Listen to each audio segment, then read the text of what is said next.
Welcome to the bang section. Let's get straight to it. Woo, I'm full, man. I just ate me a big old plate of Chinese food from the Chinese restaurant. Anyway, man, yeah, my dad was a very evil man. He left when I was 5 years old. You heard me? But before he left his scars on me. You heard me? You know what I'm saying?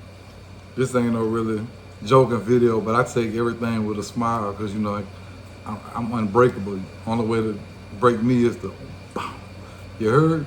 So look, when I was in kindergarten, well, it all started it all started when I was in kindergarten. Uh, my dad used to, like, in the middle of the night. He was just a real evil man. In the middle of the night when I was walking, down the hallway to go to the bathroom, my daddy had this Freddy Krueger mask. He would snatch me up, put me in a closet with him, and I didn't know it was him. I thought it was like some ghost or something. And he would be like, "Yeah, I'm a KILL you." You know what I'm saying? Like he would torture me. You know what I'm saying? You don't do that to a 5-year-old. So he did that, and he would beat my mom. You know what I'm saying? Put rods in her face. You know what I'm saying? Wake her up with a rod in her face. Beat on her. You know what I'm saying? We had to see all this here.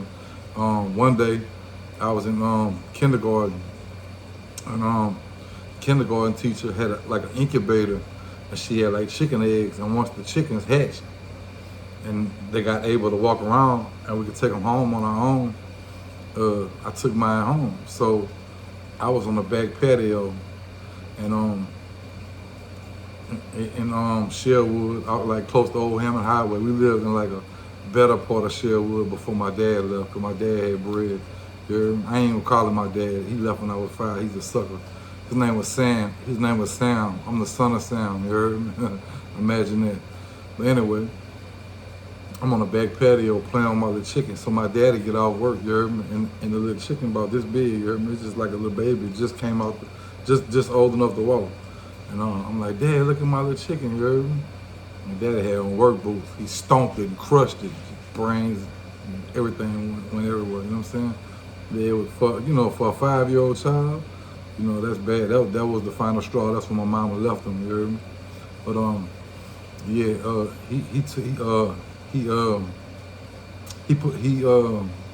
he terminated my dog too. I had a dog named Pappy, you heard me? He was like a golden retriever. I loved that dog. My daddy terminated my dog and lied, and after he buried him and said, "Yeah, he got hit by the trash man." Lied to me. I found out years later. My mama told me he smoked my dog, you heard me? But yeah, he tortured me, bro. And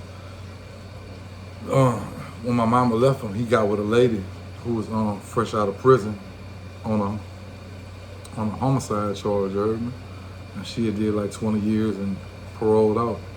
And she was a millionaire. She owned like all the casinos in Biloxi. Like she owned stakes. She don't own all of them, but she owned like stakes in them. Like, so she had big bread, her and her family. So my dad, I guess that's where I get the playerism from, because he had a way with a lady. And he got her because he knew she had that bread. He ain't love her. You know what I'm saying? He knew she had that bread, so he snatched her up. And but the woman was crazy. She called my mom and told her, "Look, I got 3 bullets for you." She said, I got 4 bullets, one for each one of your sons, all 3 of your sons, and one for you." You know what I'm saying? So my mom panicked, you know what I'm saying? But she shouldn't have told me what was going on at 5 years old. But she was like, "Yeah, your daddy's girlfriend is finna hurt us, so we gotta leave." So we packed up and we moved with my auntie out there close by New Orleans, you heard me? And so we moved in with my aunt, and she was like 40, but she was married to like an 80-year-old white man. He a millionaire too. So my mama got 11 brothers and sisters, so I got like 150 cousins. I don't know exactly how many. I got a lot of them. But anyway, my birthday's on December 25th, Christmas Day. And I remember, like, because we was the poorest one out of all my mama's brothers and sisters, we was the poorest one. You know what I'm saying? So boom, on Christmas Day, I remember watching this old rich white man who my auntie was with. He would buy all my cousins like toys, bikes, all kind of stuff. And I'm like 5, 6 years old. and he'll give me like a pack of socks and a pack of underwear and be like, here's some socks for your birthday and underwear for Christmas. I'm like, looking at, I'm like, but he bought all my cousins all these nice fancy toys. Like, what that's about? You know what I'm saying? So I ain't gonna lie, I couldn't stand that old white man, you hear me? Cause he was rotten, you hear me? So, yeah, but anyway,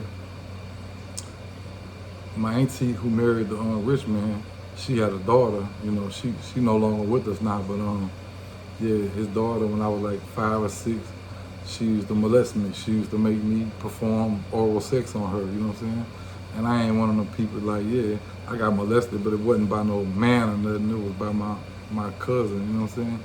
I was 5 or 6, I think she was 13 or 14. Whatever, it happened, you know what I'm saying? It ain't nothing I cry about every night or nothing. It's just something that happened. I don't even know. Better a female did it to me than a man. You know what I'm saying? Cause my backside still intact. You heard me? You know what I'm saying? So I don't, you know, I don't really deal with that mentally. It's something I blocked out over the years. But yeah, I had and then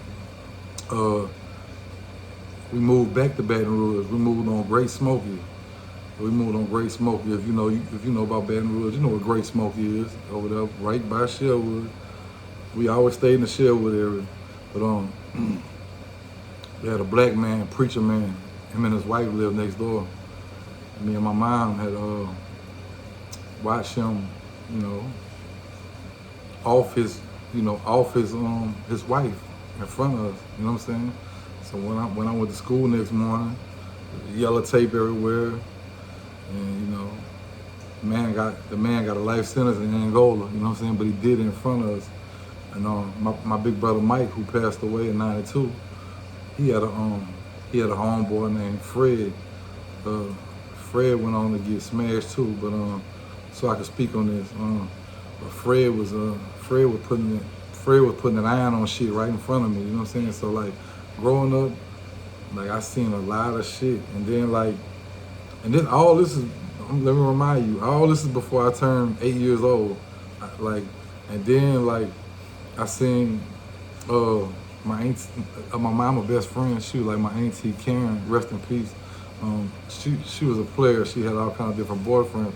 I watched one of her boyfriends, Robert, stab her other boyfriend, Jimmy, put that knife on him, sticking it all in his stomach. I'm watching, I'm a little kid, I'm seeing it like firsthand. So boom, got here.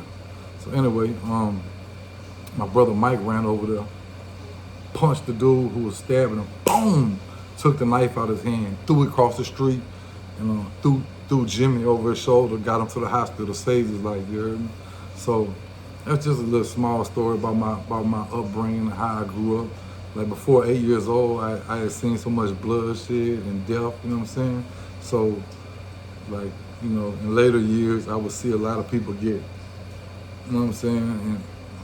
And it became normal to us. I normalized it, so it never broke me. Made me a strong person. I don't regret seeing nothing I ever seen because it made me a strong person. But yeah, that was my childhood. It was rough coming up. But I just want to give y'all a little insight of why I am like I am. I am kind of a little throwed off. I'm a little bipolar. I'm a little crazy. I got severe chronic post-traumatic stress from seeing all this here at a young age. Yeah, it really fucked me up, you heard me? But you know, made me strong though, you heard me? Bang Section, signing off.